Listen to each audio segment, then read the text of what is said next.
Depuis des mois, l'Ukraine exécute un plan brillant contre la Crimée occupée. Des drones de frappe à moyenne portée volent sans arrêt pour pilonner la logistique russe alimentant la péninsule, et des drones longue portée frappent en profondeur, en Crimée même, pour briser les défenses que la Russie y a érigées. La Crimée est isolée, laissée à l'abandon dans une guerre où elle était censée être la pièce maîtresse. Et maintenant, l'Ukraine se prépare à quelque chose de grand. La Russie le sait. Poutine croit que le jour J de l'Ukraine approche, et le pire cauchemar de la Russie va se réaliser. L'opération de débarquement sera massive. Poutine n'a plus aucune confiance en la sécurité de la Crimée. Désormais, la Russie ne peut qu'essayer de se préparer à ce qu'elle juge inévitable. Et c'est ça, le problème. Alors que l'Ukraine garde ses plans pour la Crimée secret, c'est à travers les actions de la Russie que l'on voit la peur de Poutine face à un possible débarquement. Le 17 juin, United 24 Media a rapporté des commentaires faits par Dmytro Pletenchuk, qui est le porte-parole de la marine ukrainienne. Il a révélé que la Russie a commencé à renforcer ses positions défensives le long des côtes de la Crimée occupée. Pourquoi ? Poutine est terrifié à l'idée que l'Ukraine se prépare à lancer une contre-invasion pour arracher la péninsule occupée à la Russie une bonne fois pour toutes, peut-être en utilisant un débarquement amphibie pour y parvenir. Pendant que nous parlons, les parties du littoral criméen que la Russie considère comme les plus vulnérables sont en train d'être renforcées, révèle Pletenchuk, et il ajoute que la Russie considère la possibilité d'un débarquement comme un problème très réel, qu'il faut contrer. Quoi qu'il en soit, l'ennemi voit cela comme une menace réelle. Les Russes renforcent activement les zones vulnérables de Crimée au débarquement, convaincus d'une telle possibilité, a déclaré Pletenchuk au Kyiv Independent. Il a aussi révélé pourquoi la Russie craint ce qu'elle croit être en préparation. La croyance en un débarquement amphibie ne sort pas de nulle part. La marine ukrainienne s'entraîne à ce type d'opération, affirme Pletenchuk. L'entraînement continu et les opérations spéciales ukrainiennes alimentent la peur russe, tandis que les drones poursuivent leurs actions. Une campagne visant à isoler la péninsule. Et peut-être poser les bases du type d'attaque que Poutine n'aurait jamais cru possible lorsqu'il a lancé son invasion. La Russie craint qu'un nouveau jour J ne soit en préparation. Pourquoi la Russie a-t-elle si peur ?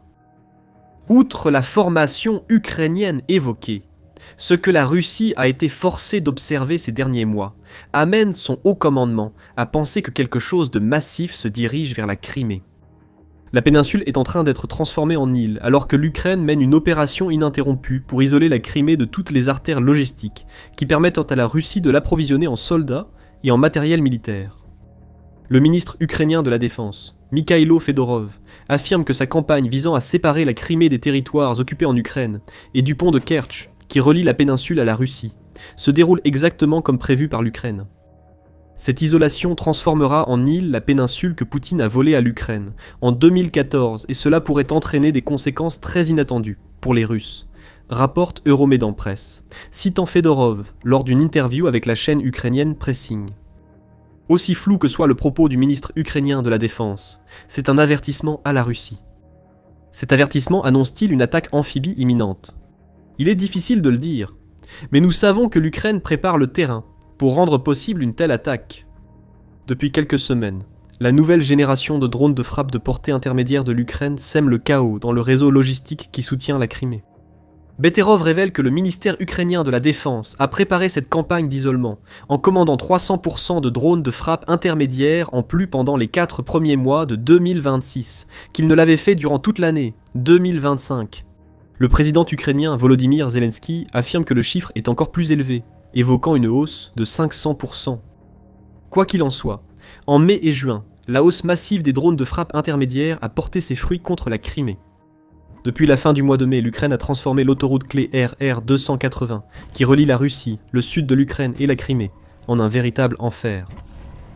Le trafic sur cette route a diminué de 71% depuis le début de ces frappes, affirme le commandant des forces de système sans pilote ukrainiennes, Robert Brovdi.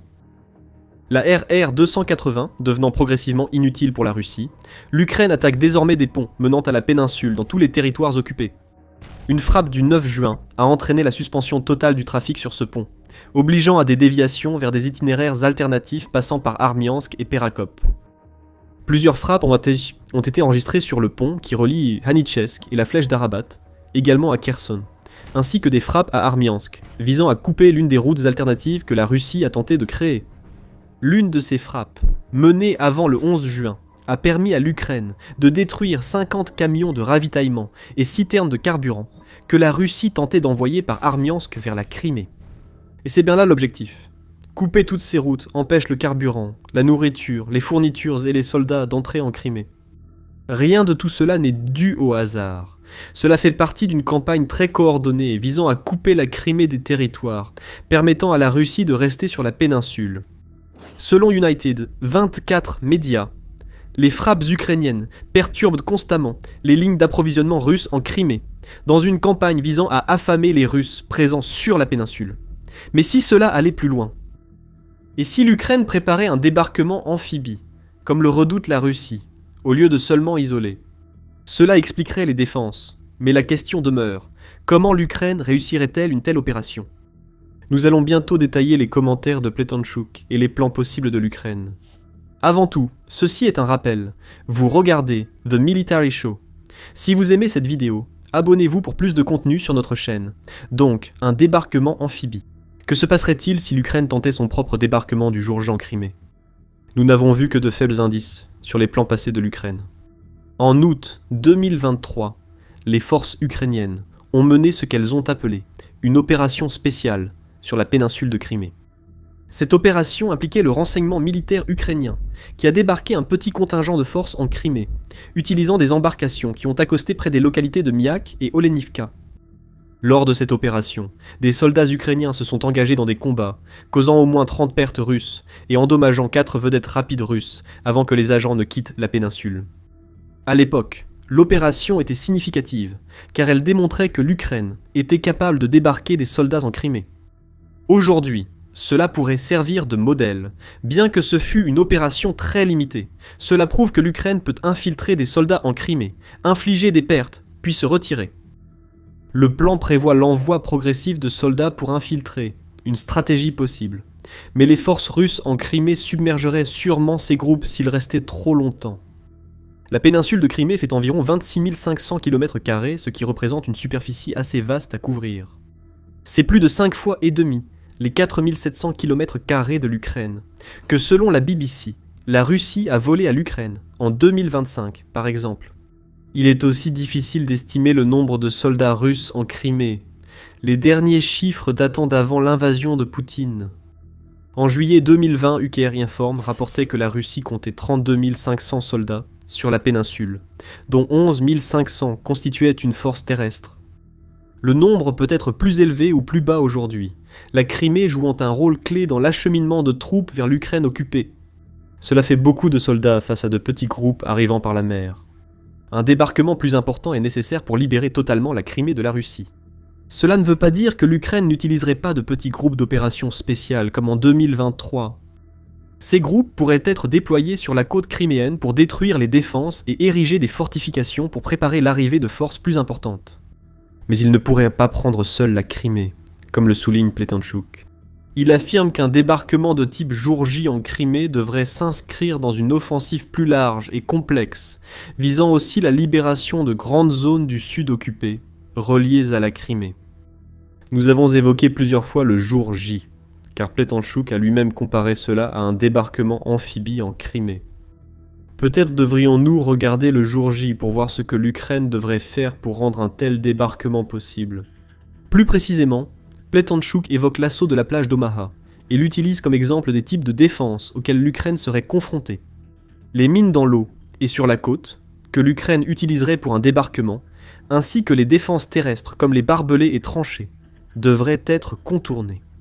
Des nids de mitrailleuses et des bunkers tireraient sans cesse sur les soldats ukrainiens.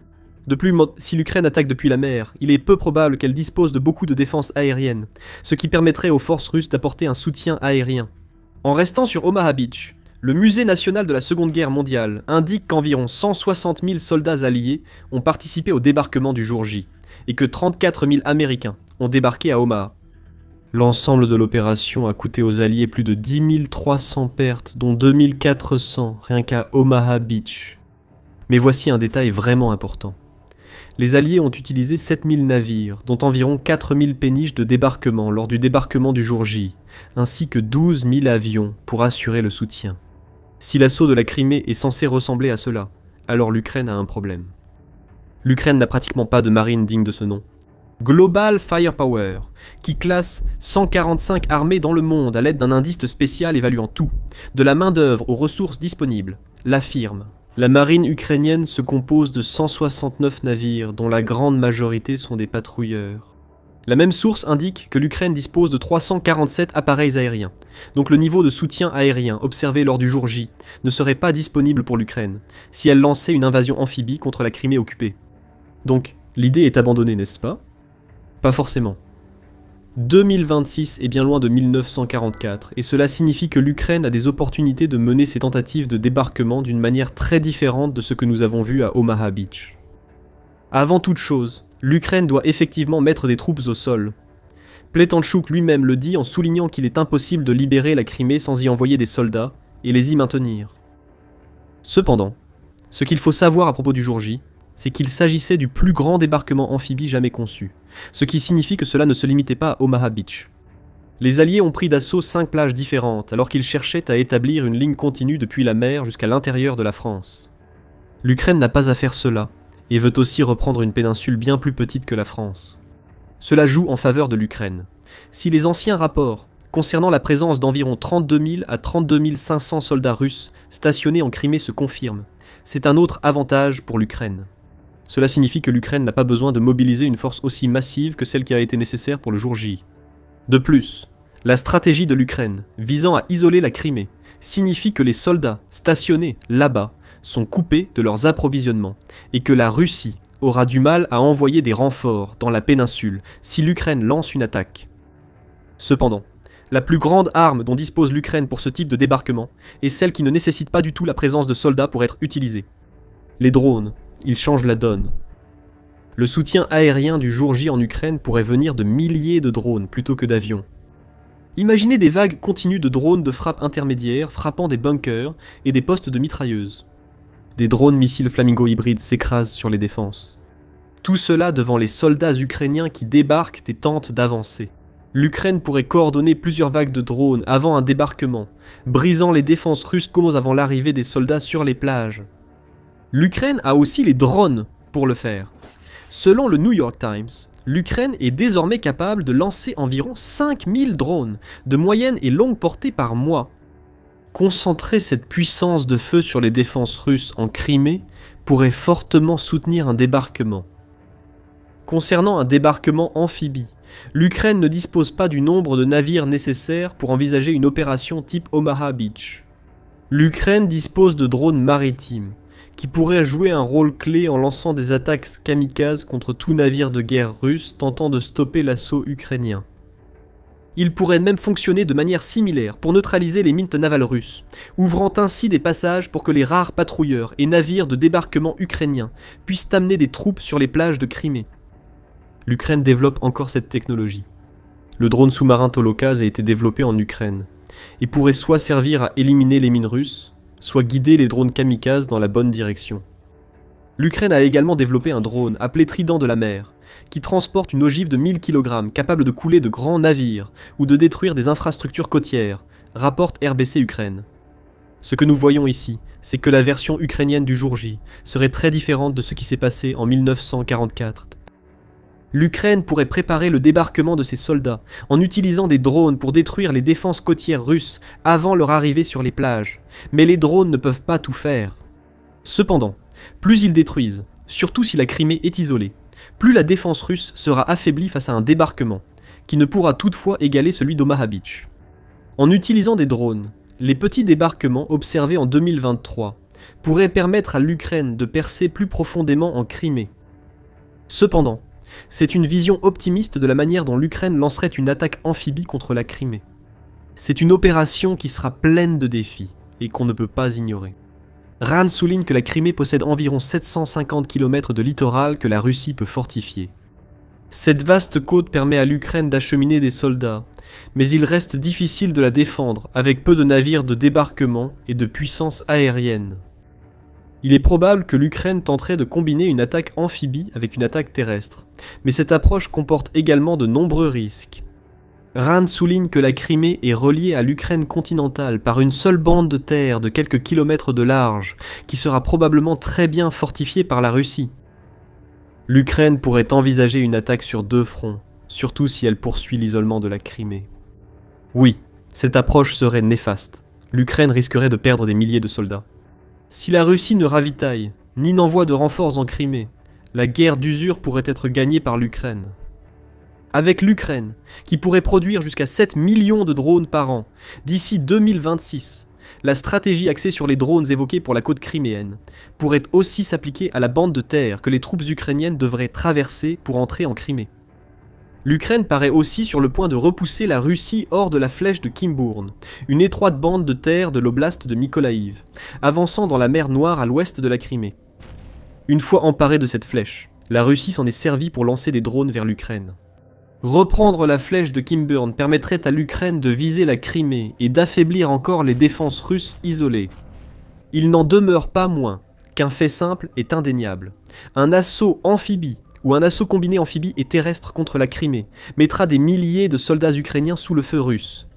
Cela forcerait aussi l'Ukraine à concentrer ses efforts sur l'assaut, risquant d'affaiblir d'autres zones, notamment le Donbass, que Poutine vise pendant l'offensive russe du printemps et de l'été. Nous ne disons pas qu'il est impossible de reprendre la Crimée comme la Russie le craint. Cela pourrait ne pas être prudent, surtout si l'Ukraine adopte une autre stratégie. Cette campagne d'isolement, censée préparer un débarquement amphibie, pourrait plutôt servir de blocus contre la Crimée. L'Ukraine a tellement affaibli la flotte de la mer Noire qu'elle a dû quitter sa base en Crimée, tandis que les attaques contre les axes logistiques provoquent déjà des pénuries de carburant et d'approvisionnement sur la péninsule.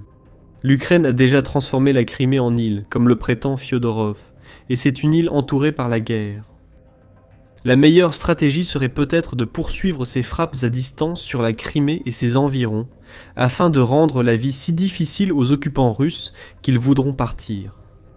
Forcer le retrait semble être la meilleure option pour l'Ukraine, et c'est clairement envisagé par le pays.